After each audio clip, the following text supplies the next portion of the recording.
Hello everyone, my name is Nesha Putri Mafira, and today I would like to present and explain two journal articles that I have selected from Scopus Index publication.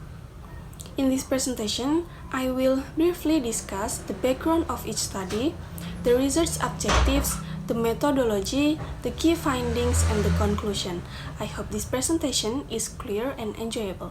So, let's begin. The first journal is titled Globalization, Physical Capital, and Human Capital Nexus with Economic Growth, Evidence from BIMSTEC. This study investigates economic growth in developing regions. The authors argue that economic growth depends heavily on capital accumulation, especially physical capital such as infrastructure, machinery, and investment, and human capital such as education and skills. At the same time, globalization has become a very important factor for developing countries. Globalization can increase growth through trade, investment, and technology transfer. However, the impact of globalization is not always straightforward, and previous studies show that the effects are different across countries and regions. Because of that, the author focused on BIMSTEC, a regional organization that includes Bangladesh, India, Myanmar, Sri Lanka, Thailand, Bhutan, and Nepal. These countries have similar development goals but also have different economic structure.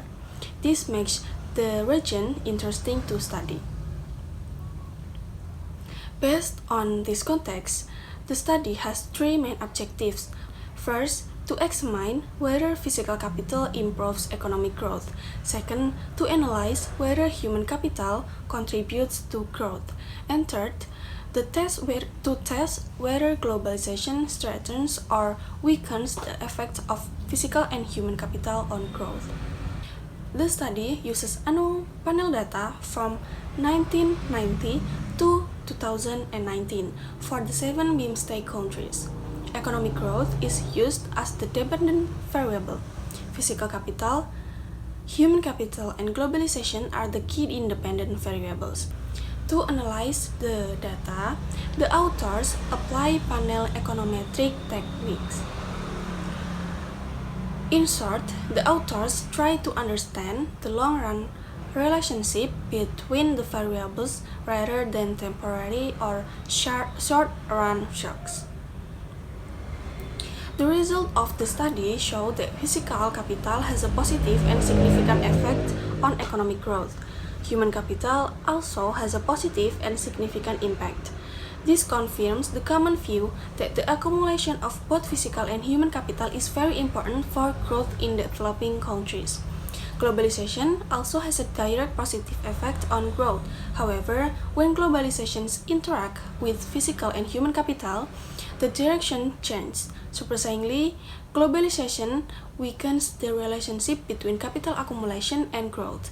In other words, globalization reduces the effectiveness of physical and human capital in promoting growth. From the findings, the authors conclude that both types of capital are essential for long-term growth in BIMSTEC. Globalization, meanwhile, plays a dual role.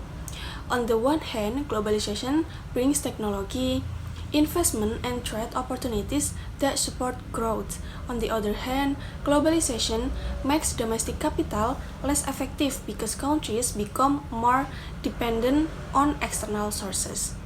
Therefore, policymakers in BIMSTEC need to balance their strategies between promoting globalization and building domestic capacity. That is a short explanation of the first journal. Now I will continue with the second journal that I selected. The second journal is titled Tourism, Trade, Energy, and Economic Development. This journal is interesting because it connects multiple sectors that are important for national development. Tourism, trade, and energy consumption are three major components of the global economy. Tourism generates foreign exchange, creates jobs, and stimulates the service sector. Trade expands market access, encourages specialization, and increases productivity. Meanwhile, energy supports production, transportation, and the overall functions of modern economies. However, the relationship between these three factors and economic development is not simple. The effect may be one-directional or bidirectional. For example, tourism can promote development, but economic development can also increase tourism. Because of these dynamics, the authors want to examine the interaction between these variables. The main objectives of the study are first, to investigate whether tourism contributes to economic development. Second, to analyze whether trade stimulates development. Third, to examine whether energy consumption drives development. And fourth, to determine whether there is causal feedback among the variables. The study uses annual data and econometric techniques such as unit root test, co-integration test, and the vector error correction model or VECM. This approach is very useful because it allows the authors to test whether change in one variable can cause changes in another over time. The results show that tourism, trade, and energy consumption all have positive long-run effect on economic development. The findings also reveal evidence of bidirectional causality among the variables. For example, tourism and development influence each other. Trade and development also influence each other. The same pattern occurs between energy and development. This means that these sectors do not work independently, but instead reinforce one another. In conclusion, tourism, trade, and energy are important engines of development.